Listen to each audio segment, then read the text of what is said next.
Todo comenzó y todo comienza con un pensamiento. Y vamos a ver hoy, yo le decía a mi esposa, hoy es un día bisagra para mí, entiendo, que puede haber un antes y un después en la vida de muchos de ustedes, sobre la forma de pensar, sobre la forma de actuar, sobre cómo vemos a Dios. Si todo comenzó con un pensamiento, a ver si lo vemos ahí, para los que escriben. Lo que vemos construido comenzó con un pensamiento. La música que escuchamos, alguien la pensó, alguien la escribió. Por eso tenemos dos grupos musicales, ID y Canvas en comunidad. La música que escuchamos, todo lo bueno que vemos comenzó con un pensamiento. La infidelidad comienza con un pensamiento. El robo comienza con un pensamiento. El maltrato comienza con un pensamiento. El hablar mal a los demás comienza con un pensamiento. El ser religioso comienza con un pensamiento.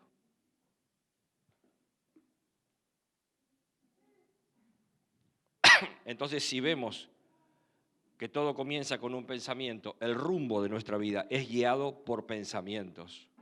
¿Los pensamientos de dónde salen? De adentro. Nadie es responsable por lo que yo pienso. Nadie. El día de mañana, cuando me enfrente a su presencia, dice que Dios mira y pesa la intención de nuestro corazón, nuestro pensamiento. Gracias a Dios, el 90% de lo que pensamos no se cumple. Si no, habría un montón de gente muerta en la tierra. Hay gente que no nos gustaría. Había un montón de gente que no estaría en la iglesia porque para nosotros no es justo que determinada persona esté en un equipo ministerial porque no cumple con las normas o reglas que yo creo que debería tener, o con lo que dice la Biblia, el que anhela obispado tiene que tener estas conductas y bla, bla, bla, bla. Nos olvidamos que el Señor Jesús dijo que si nosotros juzgamos a otros vamos a ser juzgados, pero juzgamos a otros y no nos importa. Pero pensamos en juzgar a otros porque nos creemos muchas veces mejor. Pero ese no es el tema de hoy. El tema de hoy es nuestros pensamientos. Están guiando nuestra conducta. Y si guían nuestra conducta, nuestro destino va a depender de nuestros pensamientos.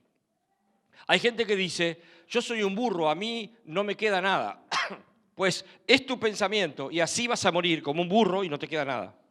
Porque como tú piensas, tú haces, como tú piensas, tú vives, como tú piensas, tú te comunicas con los demás.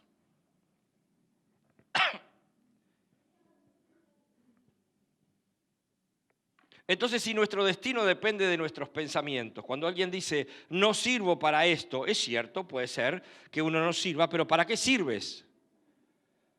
Y vamos a ver algunos ejemplos después en la Biblia que nos hablan claramente de gente que tenía una autoestima baja. Entendamos esto. Autoestima baja significa idolatría. Ahora lo vamos a ver más adelante. Cuando alguien es inseguro de sí mismo, significa idolatría. Y les voy a explicar por qué. Entonces, nuestro destino va a depender de nuestros pensamientos. Vamos a ver un hombre en la Biblia que fue rey de Israel y su destino dependió de sus pensamientos, que se transforman en acciones. ¿Cómo se genera un pensamiento? Hay varias cosas que generan cómo nosotros pensamos o la forma en que nosotros pensamos. El tema es que la mayoría de las cosas que nos llevan a pensar de determinada manera son mundanas, no son bíblicas. Por eso es que nos va como va. Nos va de la manera que nos va porque no aplicamos la Biblia y no creemos en lo que Dios dice. Hay una canción que dice, si puedes creer, las montañas se moverán. Yo nunca moví una montaña. Miento, moví alguna montaña de hormiguero. He visto el obrar de Dios, he visto sanidades, he visto milagros de Dios. Pero dice esa canción, si puedes creer. Pero la mayoría de las veces nosotros, nuestro pensamiento, nos lleva a creer que debemos hacer ciertas cosas para agradar a Dios. No hay nada que tú puedas hacer que agrade a Dios. Uno dice, ¿pero qué está diciendo? la disciplina, el discipulado. Nada que mi esfuerzo logre que Dios me ame más. Y acá viene un poco el hilo del mensaje. Al hablar, lo que estamos haciendo nosotros es anunciando nuestra forma de pensar. ¿Vieron esa gente que ese uruguayo típico, que uno dice, ¡pa, qué calor! Y sí, estamos en verano. ¡Qué insoportable el calor! Esa misma persona en invierno, ¡qué horrible el frío! Pero nada te viene bien. ¿Qué hay en tu corazón? ¿Qué hay? ¿Cómo piensas? Porque si tú piensas que Dios te hizo nacer en Uruguay, quiere decir que vas a tener o tenías 4 estaciones bien marcadas. Ahora no se sabe. ¿Pero por qué no se sabe? Porque estamos destruyendo el planeta. Y lo dice la Biblia. Como pensamos, vamos a actuar. Y como pensamos, vamos a hablar. Por eso Jesús dijo en Mateo 12:34, de la abundancia de vuestro corazón habla tu boca. Muchas veces dijimos, no es tú me hiciste enojar, es yo elegí enojarme. Yo me puedo enojar, enójense, pero no pequen. Quiere decir que voy a pensar correctamente de acuerdo a como dice la Biblia. Cuando alguien me viene a hablar mal de un hermano, yo voy a pensar correctamente como dice la Biblia. Y le voy a decir a ese hermano, no me hables mal de Luis, no me hables mal de Marta, sino que andá y habla con ellos lo que tenés para decirle. Pero ¿qué hace nuestra forma de pensar? Chusmea. Muchas veces nos creemos superiores a otros y eso es una forma de idolatría. También es una forma de idolatría, es una forma de orgullo. La Biblia dice, tengan a todos como superiores a sí mismos. No importa si el que está al lado tuyo es el que barre el templo y tú eres alguien del equipo pastoral. No importa el lugar que ocupas. Ahora sí es muy importante entender que el lugar que ocupas te lo dio Dios. Y primeramente, para los que escriben en bien grande, soy hijo de Dios. No por obras mías. No por algo que yo haya hecho y que haya hecho bien. No por algo que haga cada día. Esforzarme en orar, esforzarme en estudiar la palabra. Mi esfuerzo no agrada más a Dios. No hace que Dios me ame más. Soy hijo de Dios. ¿Cuántos en este lugar tienen hijos? Levanten la mano. Si sus hijos se portan mal, dejan de ser hijos. Ustedes dejan de amarlos. ¿Por qué creemos que Dios es igual? ¿Por qué creemos que si no hacemos ciertas cosas, Dios nos va a amar menos? Vamos a ver un hombre que tenía un problema en el carácter y un problema que se manifestó de tal manera que su destino fue cambiado. Y esto puede pasarle a muchos de nosotros. No el destino eterno, la vida eterna, pero sí un destino ministerial. Dios tiene algo designado para ti. Dios tiene algo para ti. El tema es cuando yo no lo creo, cuando yo creo que Dios está equivocado, que yo no sirvo para esto. Cuando Dios te llama y te dice, tú vas a hacer esto, esto y esto. No, Señor, yo soy pequeño. ¿Quién te preguntó? Si Dios, el que creó todas las cosas, dice que tú eres preparado para esta tarea, tú eres preparado para esta tarea. Él te ungió, Él puso su presencia en ti, quiere decir que estás pronto, que debes capacitarte para la tarea que Él te encomendó. ¿Qué hacemos nosotros? No, preferimos la vagancia, preferimos la pereza, preferimos no hacer lo que Dios dice porque nos va a llevar trabajo. Vamos a ver, lo va a leer Luis, vení Luis, acércate al micrófono este. 1 Samuel 13, versículo 8, y ahí va a leer algunos versículos más.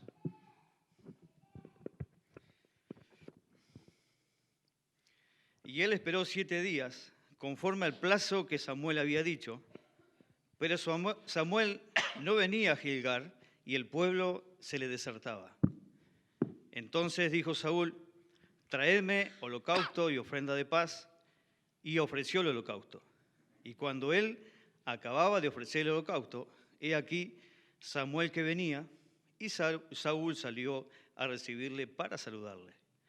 Entonces Samuel dijo, ¿qué has hecho?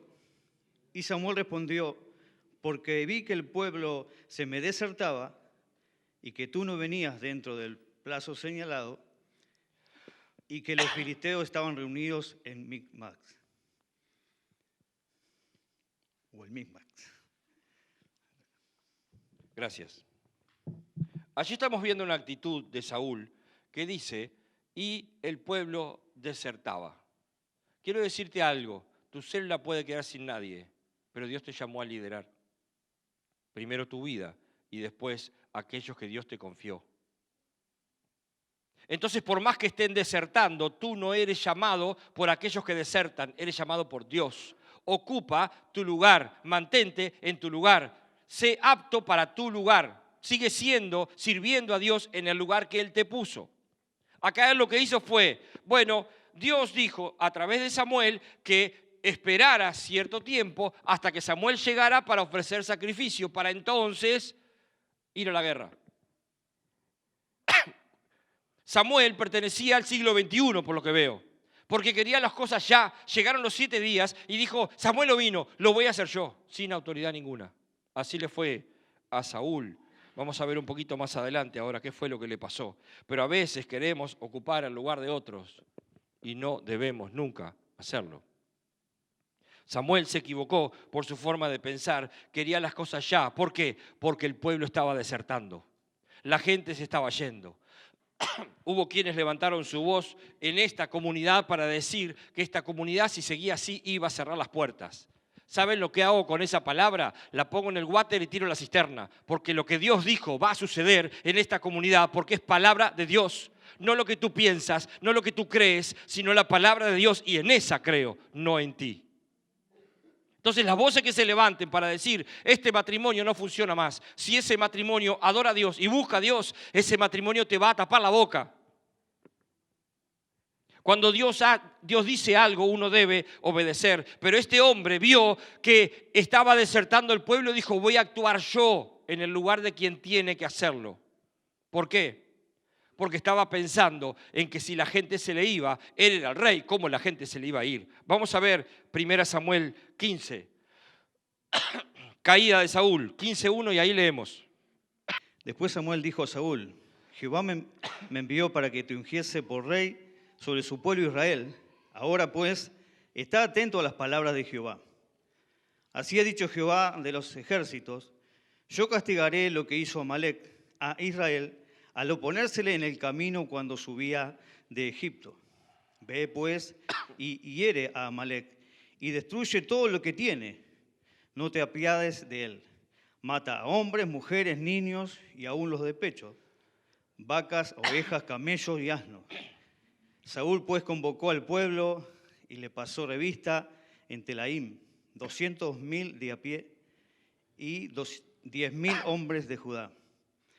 Y viniendo Saúl a la ciudad de Amalec, puso emboscada en el valle, y dijo Saúl a los eneos, idos apartados y salid de entre los de Amalec, para que no os destruya juntamente con ellos, porque vosotros mostraste misericordia a todos los hijos de Israel, cuando subían de Egipto.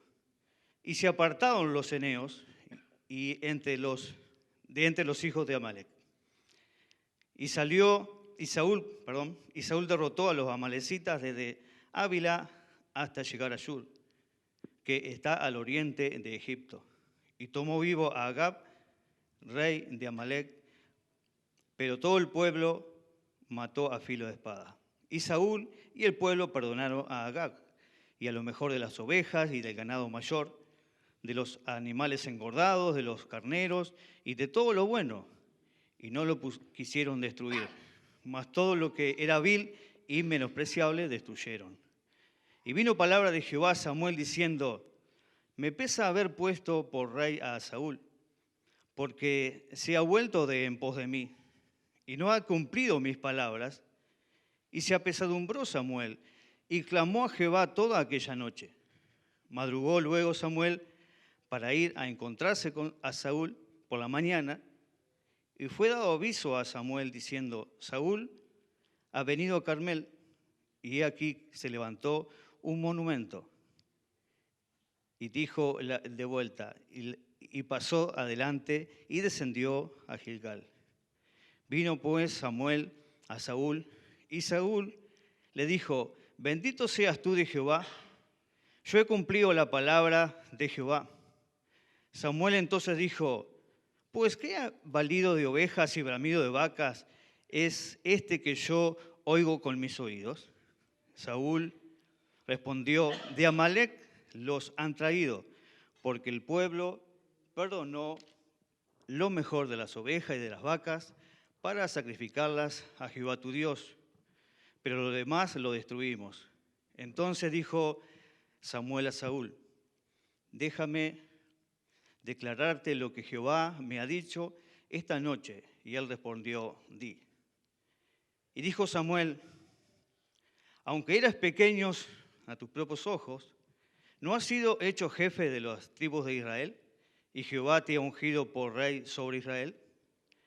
Y Jehová te envió en misión y dijo, ve, destruye a los pecadores de Amalec y hazle guerra hasta que los acabes.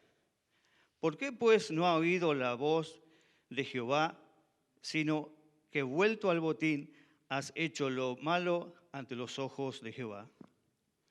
Y Saúl respondió a Samuel, antes bien he obedecido a la voz de Jehová y fui a la misión que Jehová me envió. Y he traído a Agag, rey de Amalec, y he destruido a los amalecitas. Mas el pueblo tomó del botín ovejas y vacas, las primicias del anatema, para ofrecer sacrificios a Jehová tu Dios en Gilgal. Y Samuel dijo, ¿se complace Jehová tanto en los holocaustos y víctimas, como en que se obedezca la palabra de Jehová? Ciertamente el obedecer es mejor que los sacrificios, y el prestar atención que la grosura de los carneros.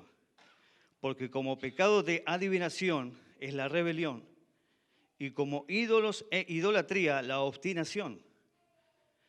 Por cuanto tú desechaste la palabra de Jehová, Él también te ha desechado para que no seas rey. Entonces Saúl dijo a Samuel, yo he pecado, pues he quebrantado el mandamiento de Jehová y tus palabras, porque temí al pueblo y consentí a la voz de ellos. Es bien claro la actitud de... Gracias, toma asiento nomás que yo leo el resto.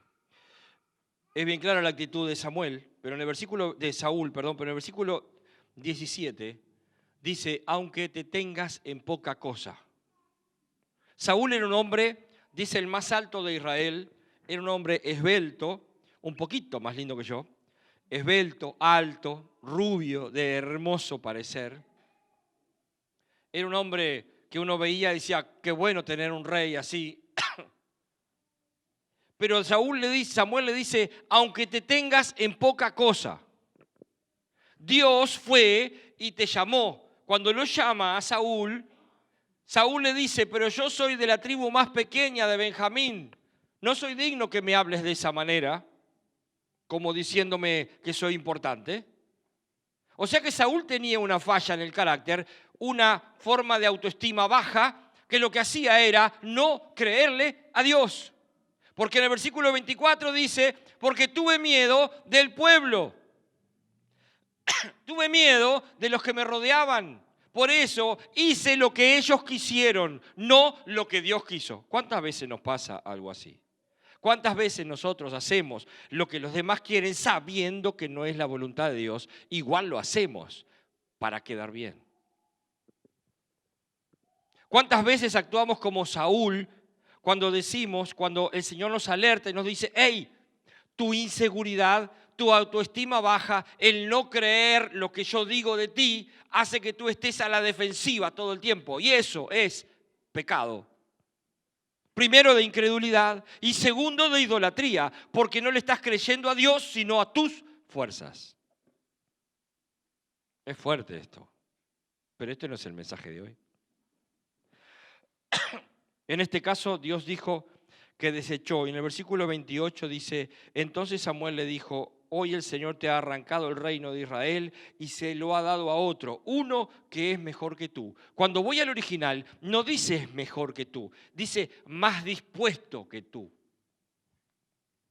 Porque si alguien que tiene una autoestima baja, yo le digo, bueno, voy a poner en la guitarra, discúlpame Rodrigo, pero Rodrigo no tiene autoestima baja, pero imagínense que tiene autoestima baja. Y le digo, Rodrigo, voy a poner a otro en ese lugar mejor que tú. Lo mato. Alguien que tiene una autoestima baja y le digo, voy a poner otro mejor que vos, lo mato. Sin embargo, lo que el Señor le dijo fue, voy a poner a otro más dispuesto que tú a escucharme, que me ame, que me crea. Por eso Él va a ser el gran rey de Israel y a través de su sangre van a ser Jesucristo. Se equivocó David millones de veces. Todos sabemos la historia de David. Pero cuando era confrontado a su pecado, inmediatamente se postraba en tierra y después hizo ayuno y después vemos el Salmo 51. Ten compasión de mí, crea en mí, oh Dios, un corazón limpio, renueva un espíritu recto dentro de mí. ¿A quién buscaba? Al Señor. No buscaba a otros para hacer alianzas como hacemos nosotros. Así que idolatría es no creer lo que Dios dice de ti. Dios dijo que tú eres su hijo. Díganme, ¿qué esfuerzo tiene que hacer un hijo para dejar de ser hijo? ¿Qué esfuerzo tiene que hacer un hijo para seguir siendo hijo? Vivir, come, duerme, se baña de vez en cuando, se baña, sigue siendo hijo mientras tengas vida. Es hijo. Tú eres hijo de Dios mientras tengas vida. Eres hijo, eres hija. ¿Qué esfuerzo tienes que hacer para seguir siendo hijo? Ninguno. Lo único que Dios le dice, más que todos tus esfuerzos, prefiero que me creas. Tus esfuerzos de nada me sirven. Tú puedes levantarte a las 4 de la mañana, tener tiempo de oración, a las 6 tener tiempo de lectura, a las 12 del mediodía parar para comer en tu trabajo y tener tiempo con Dios. Puede ser maravilloso todo lo que hagas. Pero estás obedeciendo a Dios. Estás haciendo lo que a Él le agrada, que es que le creas. ¿Cuáles son las obras de Dios? Que crean en el que Él ha enviado. No dice que tú te esfuerces, dice que creas. Entonces, cuando tú crees lo que Dios dice de ti, tú te empoderas, como le llaman ahora. Tú entiendes cuál es tu llamado y no te para nadie. Sí, ¿se van a oponer? Y sí, se van a oponer. Porque sin la oposición el músculo no crece. Tiene que haber oposición para que entonces tu ministerio crezca. Tiene que haber oposición, tiene que haber gente que tú quieres mucho o amas inclusive, que se va a oponer a tu ministerio para que tu ministerio se fortalezca en el Señor y no en tus conocimientos. Todo aquel que le cree a Dios puede ser alguien que se creía lo último, como pasó con Gedeón. Yo no, Señor, yo no, pero después le creyó a Dios y fue y derrotó a los madianitas. Tan solo con la estrategia que Dios le dio. La obediencia nos bendice. Entonces, cuando uno tiene esa falta de creerle a Dios, que lo que Dios dice es, si Dios dice en su palabra, ojo que lo que Dios dice es condicional también, tiene que ver con muchas promesas que nosotros recibimos si hacemos lo que a Dios le agrada. ¿Cómo voy a hacer lo que a Dios le agrada? Creyéndole. Si no soy un religioso. Porque el Señor me dice que yo debo orar sin cesar, sin detenerme. Por todo debo orar. Dice que toda escritura es inspirada por Dios, o sea que yo debo leer la palabra. Pero si lo hago por obligación y no comiendo cada día de él, entonces soy un religioso. Voy a conocer la Biblia, pero cuando mi boca se abra, no va a salir la Biblia. Jesús le dijo a los fariseos, generación de víboras. Conocen la palabra de Dios, pero de sus bocas sale mugre. De nuestras bocas salen malas palabras. De nuestra boca salen palabras hirientes hacia otro. De nuestra boca salen palabras que no edifican. Somos hipócritas. De la abundancia del corazón, ¿qué hay en nuestro corazón? Hay muchas cosas sin sanar aún. Y como no están sanas, porque yo no las quiero entregar, entonces esa es mi defensa. Hay gente que me dice, sí, a vos porque tus papás no te abandonaron de chico. Yo lo que sé, que si mis papás me hubieran abandonado, mi Dios dice que Él hace habitar en familia a los huérfanos y a las viudas. Entonces confío en mi Dios. Hay gente diciendo, con 60 años, logré perdonar a mi papá que me abandonó. Tenés 60 años de cristiano y recién ahora perdonaste. Tenemos que madurar urgente, hermanos. Cuando nos escuchamos hablar y nos hacemos los víctimas, estamos diciendo, Señor, tu poder no es tal. Tengo una vida de cristiano desde que nací en un lugar cristiano. He visto todo tipo de cristianos. Cristianos efervescentes, cristianos hielo, cristianos, no sé, bautistas, pentecostales, armenios, de todo. Pocas veces he visto a gente que vive amando a Dios, entendiendo cuál es su lugar. Pocas veces. He visto mucha gente esforzándose por hacer la voluntad de Dios. No lo encuentro en la Biblia. Dios no quiere que tú te esfuerces, quiere que tú le creas. Porque si tú le crees, no te para nadie. Si tú le crees, entonces vas a querer estudiar la Biblia para entender lo que Dios quiere y cada vez le crees más. Pero no creen en sus promesas sueltas, como tantas veces hablamos. Mi Dios pues suplirá todas las cosas. Sí, yo creo que Dios va a suplir todas las cosas, pero tú resulta que no suples para tus hermanos. Dice la Biblia, el que no provee para sus hermanos es peor que un infiel y ha negado la fe para su familia. Está de paz con todos, pero mayormente con los hermanos. Provean a todos, pero mayormente a los hermanos. ¿Cuántas veces tienes problemas matrimoniales y dejas de venir a congregarte? ¿Cuántas excusas ponemos a veces para no estar entre los hermanos?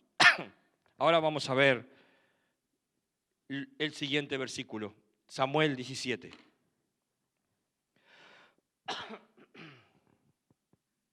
Y vamos a ver otra actitud.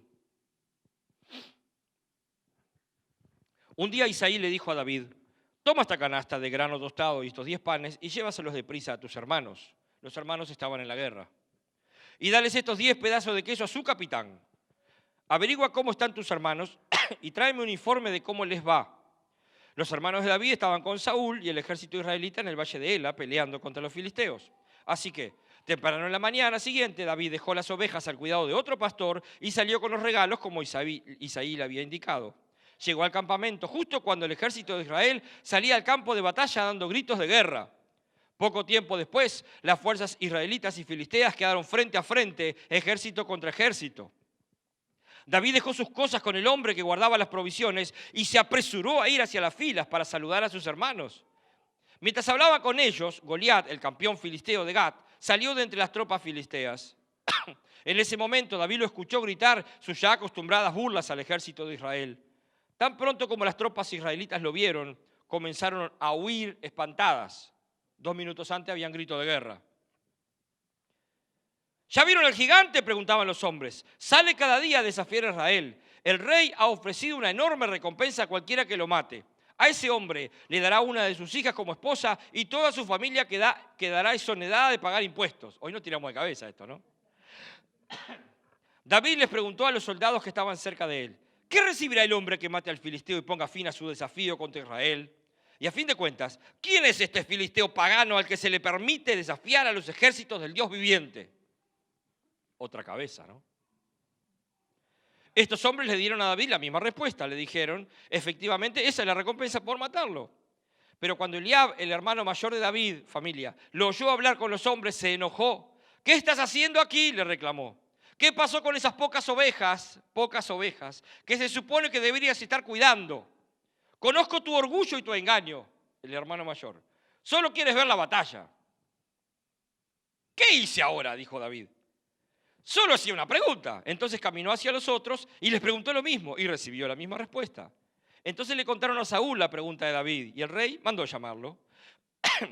No te preocupes por este filisteo, le dijo David a Saúl. Yo iré a pelear contra él. No seas ridículo, respondió Saúl. No hay forma de que tú puedas pelear contra ese filisteo y ganarle. Eres tan solo un muchacho y él ha sido un hombre de guerra desde su juventud.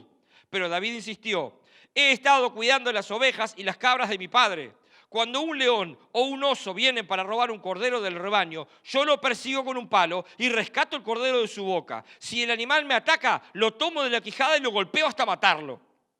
Lo he hecho con leones y con osos y lo haré también con este filisteo pagano, porque ha desafiado a los ejércitos del Dios viviente. El mismo Señor que me rescató de las garras del león y del oso, me rescatará de este filisteo. Así que Saúl por fin accedió. Está bien, adelante, y que el Señor esté contigo. O sea, suerte en pila. Después Saúl le dio a David su propia armadura, un casco de bronce y una cota de malla. David se lo puso, se ciñó la espalda y probó dar unos pasos porque nunca antes se había vestido con algo semejante. No puede andar con esto, le dijo a Saúl. No estoy acostumbrado a usarlo, así que David se lo quitó. Tomó 5 piedras lisas de un arroyo y las metió en su bolsa de pastor. Luego, armado únicamente con su vara de pastor y su honda, comenzó a cruzar el valle para luchar contra el filisteo. Goliat caminaba hacia David con su escudero delante de él, mirando con desdén al muchacho de mejillas sonrosadas. ¿Soy acaso un perro?, le rugió a David, para que vengas contra mí con un palo. Y maldijo a David en nombre de sus dioses. Ven aquí y le daré tu carne a las aves y a los animales salvajes, gritó Goliat. David le respondió al filisteo: tú vienes contra mí con espada, lanza y jabalina, pero yo vengo contra ti en nombre del Señor de los ejércitos celestiales, el Dios de los ejércitos de Israel, a quien tú has desafiado. Hoy el Señor te conquistará y yo te mataré y te cortaré la cabeza y luego daré los cadáveres de tus hombres a las aves y a los animales salvajes y todo el mundo sabrá que hay Dios en Israel. Todos los que están aquí reunidos sabrán que el Señor rescata a su pueblo, pero no con espada ni con lanza. Esta es la batalla del Señor y los entregará a ustedes en nuestras manos. Cuando Goliat se acercaba para atacarlo, David fue corriendo para enfrentarse con él. ¡Wow! Y después ya sabemos lo que pasó. Piedra en la frente, cae Goliat. Va David, saca la espada de Goliat, le corta la cabeza a Goliat, lo mata, le corta la cabeza. Aquí no hay un aunque te tengas en poca cosa. Y cuando vemos más adelante, cuando David es confrontado a su pecado, David en el momento se postra delante del Señor. Yo vengo contra ti, vengo a ti en el nombre del Señor. ¿Cuánto hace que no escucha a un hijo de Dios decirle al enemigo de nuestras almas: vengo a ti en el nombre del Señor, el que te venció? Tú estás derrotado. Yo estoy escondido en Cristo, por eso lo puedo hablar. Ahora quiero hablarte de algo más. David, idolatría es no creer lo que Dios dice de ti. O sea que Dios habló con Saúl y Saúl no creyó lo que Dios le dijo. Se seguía teniendo en poca estima. Seguía diciendo: yo para esto no sirvo, yo no tengo valor, yo soy un burro, a mí la Biblia no me queda, yo no sé esto, yo no sé aquello. La gran excusa para no hacer. Pero David le creyó a Dios, no a los que lo rodeaban. David no le creyó a una esposa, a una hija, a un hijo, a un esposo, le creyó a Dios. Por eso David está escrito en la Biblia como uno de los principales reyes de Israel. Sigue estando. Por eso de la descendencia de David nace Jesucristo, un hombre conforme al corazón de Dios. Ahora, para los que escriben, la falsa humildad es una forma de orgullo. ¿Qué es la falsa humildad? Tiempo después, Saúl pone de general del ejército a David y todo el pueblo estuvo de acuerdo. Entonces volvían de la batalla y la gente, las mujeres gritaban: Saúl mató a sus 1000 y David a sus 10.000. Ustedes ven a David diciendo: no, yo no, toda la gloria. ¿Vieron la gente que dice no? ¿Por qué no aceptamos un halago de parte de otros? No, la gloria es del Señor. Eso es falsa humildad. Obviamente que la gloria es del Señor porque no la comparte con nadie. Pero nosotros no somos de recibir un halago, pero sí un garrote. Los mayores mensajes que nosotros decimos: ¡pah, qué impresionante tal mensaje! De Paul Washer, de Spurgeon, de gente realmente. Spurgeon ya murió, ¿no? Pero Paul Washer, no sé qué, me hablan y me dicen: ¡pah, qué impresionante! ¿Por qué? Porque te da palo. Te dice lo que tú no haces, te muestra una realidad pecaminosa de ti. No estamos acostumbrados a entender que somos hijos de Dios, que somos amados por Dios. Pero cuando un mensaje es como light, como diciendo: no, quédate quieto, no hagas nada, y Dios te ama igual, Dios te sigue amando de la misma manera, ese no es un mensaje. Cuando tú le dices a una hermana, a un hermano en mi caso: hermano, qué bien le queda ese traje. Ah, sí, me lo compré por 50 pesos en Comunidad Maranata. ¿Quién te preguntó? ¿Por qué tenemos que poner como diciendo: mirá que me lo compré barato y si te salió 5.000 pesos, problema tuyo, pero te queda bien? ¿Pero qué hacemos nosotros? Hermana, qué lindo vestido tiene. Ah, sí, me salió en oferta. ¿Dónde es que trabajas, Gisela? Daniel Casín. Hay vestidos ahí, ¿no? Qué lindos zapatos, hermana, tiene usted. Ah, pero me los compré en Daniel Casino en oferta. ¿Quién te preguntó? Si te salieron 10.000 pesos, es un tema tuyo, pero te quedan lindos, recibí el halago. ¿Cómo nos cuesta? ¿Cómo nos cuesta entender? Dios nos bendijo, pero no tenés que andar diciendo, mira que la bendición fue poquito, me salió poquito. Mira que me salió poquito porque estuve en el vivo de Silvana o de Lucía, entonces me salió. Nadie te preguntó. Sí, gracias al Señor puedo tener esta ropa. Él me la proveyó. Pero no, ¿qué hacemos nosotros? Falsa humildad.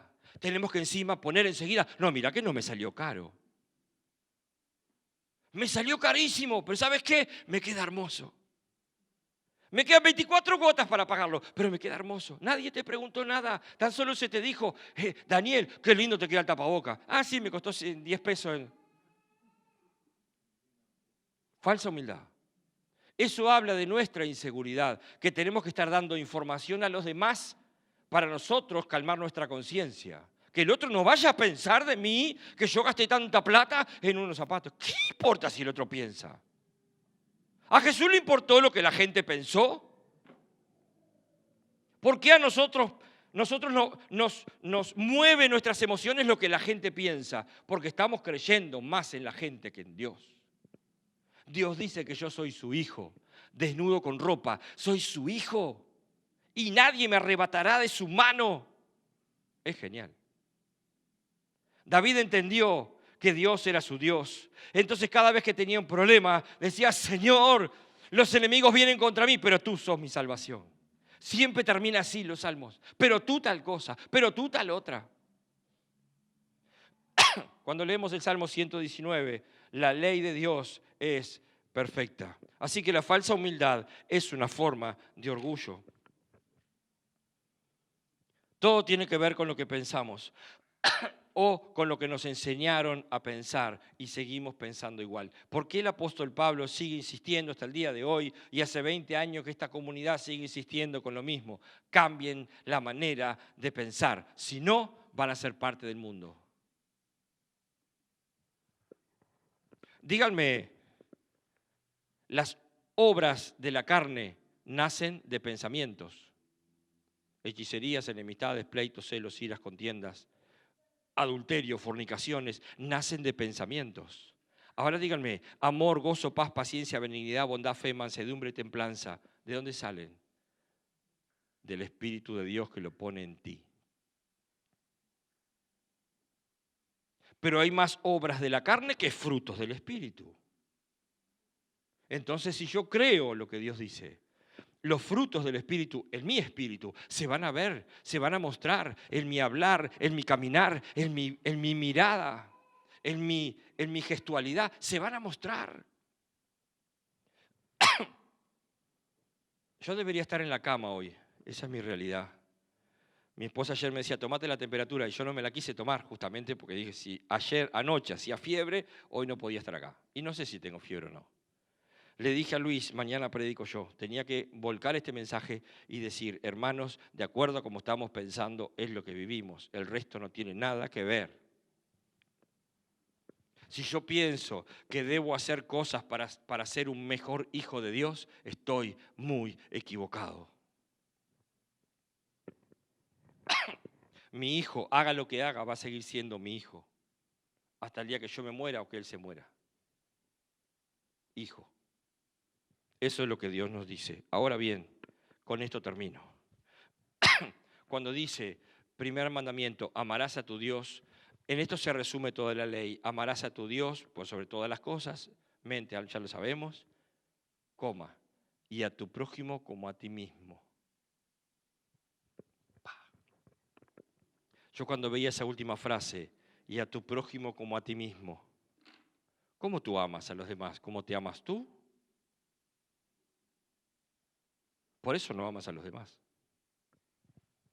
Hay alguien que dijo, tú debes ser el primer porrista de tu propia vida. ¡Guau! ¡Qué bien me salió! Ese es orgulloso. No me diga. ¡Qué bien me salió! Y después voy a su presencia. Señor, ¡pah! Estuviste ahí, no hay duda. No somos el primer porrista, somos el primer porro, nos pegamos en la cabeza. no porro, sino que nos pegamos. Y estamos tan acostumbrados a autoflagelarnos que cuando recibimos un mensaje de palo decimos, Dios me habló. Pero cuando Dios te dice, tú eres mi hijo y hagas lo que hagas, yo te amo. Ah, no, algo tengo que hacer. Ya lo hizo todo Él. Todo lo hizo Jesús. ¿Qué puedes hacer tú que agrade a Dios? Dice, ama a Dios. O sea que le creo, le amo. Entonces, ama a los demás como a ti mismo. Ahora bien, si yo amo a los demás como Saúl, estoy en el horno. Yo tengo poca estima de mí mismo, tengo poca estima de los demás. Yo soy inseguro para amar a los demás. Y así puedo seguir la lista. ¿Cómo amo a los demás? ¿Cómo me amo a mí mismo? La mayoría de las veces. Por eso no amo a los demás. Si soy gordo, si soy flaco, si tengo dientes torcidos. Hubo un tiempo que yo tenía cierto complejo y me reía, pero me reía, en la foto salía siempre con los labios cerrados. Un día dije, mis dientes son chusmas, están todos mirando para adelante, todos quieren ver para afuera. Y así soy. Y como nunca fui a hacerme ortodoncia, de andar con todos esos alambres, a esta altura ya medio. Así soy. Y mi esposa me aceptó así. ¿Ya está? Si a alguien no le gusta, que no mire YouTube, que no mire la prédica. Pero yo voy a decir lo que tengo para decir, no importa cómo estoy. Eso sí, uno se prepara, se afeita, todo eso, sí, claro. Se maquilla para la televisión, mentira. Porque uno debe guardar cierta imagen, sobre todo no ser gravoso. O sea que si uno está, hablamos la otra vez, mal vestido, alguien va a estar fijándose en mi vestimenta. La idea es que yo pase desapercibido. Pero tengo claro, en mi caso, dónde Dios me puso y a qué me llamó. Más allá de las voces de ustedes. Entonces voy a seguir el camino que Dios me trazó. Dentro de estos 3 años que vienen, vamos a hablar del amor de Dios. Todas las veces, todas las veces. Hablamos de, primero, intimidad, momentos con Dios. 3 años. Después hablamos 3 años de convivencia. Ya no son momentos, ahora quiero compartir con Él. Ahora vamos a hablar de Él hacia nosotros, de su amor hacia mí. Yo no hice nada para ganar el favor de Dios. Y no puedo hacer nada para ganar el favor de Dios. Basta de palos, mis hermanos. Dios te llamó, le dijo Samuel a Saúl. Dios te llamó aún cuando tú tenías poca estima de ti mismo, de ti misma. Dios te llamó, te ungió y te hizo hijo. Y te hizo hija. ¿Qué es esto que está pasando contigo ahora? ¿Por qué quieres ganarte el favor de Dios con hechos? Cuando dice, ¿qué es lo que mejor quiere el Señor? ¿Tus hechos o que tú le creas?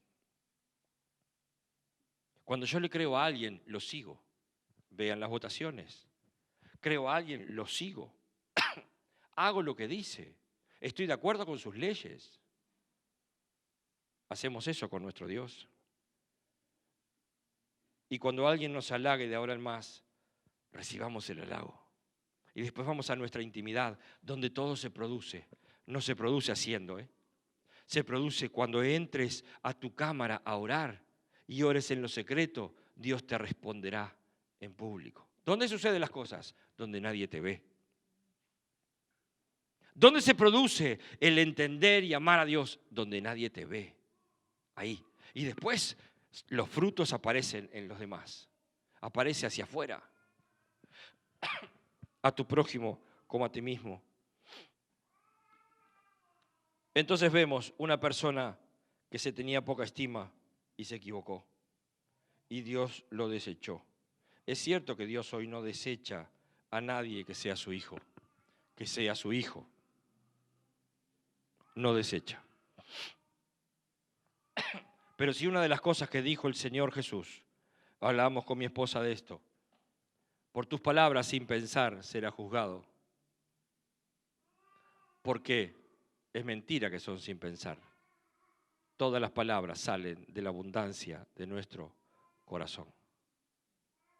Por vuestras palabras ociosas, el día de mañana van a vivir el juicio. Si yo amo a mi prójimo como a mí mismo y yo realmente me amo, entonces voy a pensar en mi prójimo como pienso en mí. Por eso dice, haz con los demás como quieres que hagan contigo. ¿Tú quieres que los demás te maltraten? Estás enfermo. Tienes un gran problema. Tú quieres que los demás te traten bien, te pongan en alto, haz lo mismo con los demás, sin esperar nada a cambio. Eso hizo Jesús, nuestro Señor.